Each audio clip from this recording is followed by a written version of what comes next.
Korang pernah terfikir tak, kenapa saya tak lepas interview hari tu? Apa salah saya? Jom kita discover kenapa dia tak pilih awak. Dalam interview, kita akan assess dua benda lah. Saya dah pergi banyak interview dan saya juga pernah handle macam-macam interview orang untuk ambil kerja. In summary, dia ada dua benda. Yang pertama adalah technical, skill awak, knowledge awak. Awak tahu tak buat kerja tersebut? Kebanyakannya yang dapat interview ni biasanya technical tu dah settle. Dia tak tanya in detail sangat, tapi just be prepared. Contoh cerita pasal API 570, explain sikit. Ataupun awak kerja instrument, explain pasal metering Coriolis, whatever equipment yang awak handle, ataupun standard. So biasanya dia akan tanya dua benda lah. Satu, equipment apa, cara awak handle. Lepas tu, standard apa awak pakai. Itu technical. Tapi yang kedua yang ramai orang tak tahu, iaitu behavior. Behavior ni apa? Behavior adalah awak punya mentality, awak punya mindset, awak punya soft skill, awak punya cara kerja awak. Ini yang ramai orang tak tahu. Contohnya soalan, tell me about awak handle situasi yang kena siap kerja dengan cepat. So situasi ni ada orang cakap, gunalah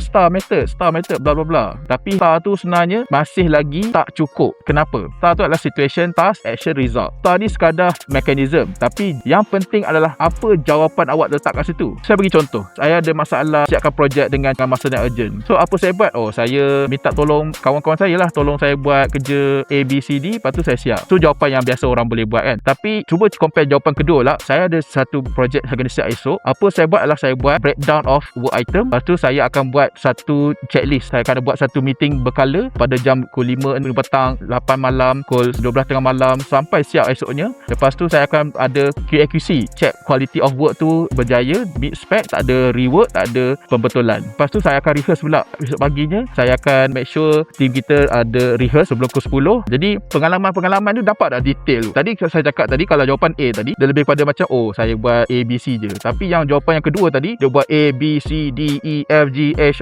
So sejauh mana detail awak punya contoh example tu, itulah kita boleh nampak dia ni lagi okey daripada yang lain. Behavior ni sebenarnya dia nak test awak pandai jawab ke, dia nak test awak pandai speaking ke, apa sebenarnya? Okey, iaitu dia nak tengok awak ni orang biasa ataupun orang luar biasa. Orang biasa, kalau saya campak orang lain dekat situasi dia, orang lain akan buat benda yang sama. Tapi kalau seorang lagi yang luar biasa, bila dia buat sesuatu, dia akan buat lebih daripada orang lain. Dia ada buat KQC, dia ada buat checklist, dia ada buat touch point monitoring. Jadi kita nampak detail tu. So orang luar biasa dengan biasa memang lain. So sebab tu bila awak nak jawab soalan behavior, pastikan jawapan awak tu luar biasa. Tak kisahlah awak pakai star ke whatever. Yang penting adalah awak punya jawapan tu memang detail, memang banyak benda awak buat extra. Atau ada orang kata, boleh ke saya tipu-tipu sorry ni? Awak boleh tipu, tapi kalau orang tu experience, dia boleh tanya awak, awak buat checklist apa?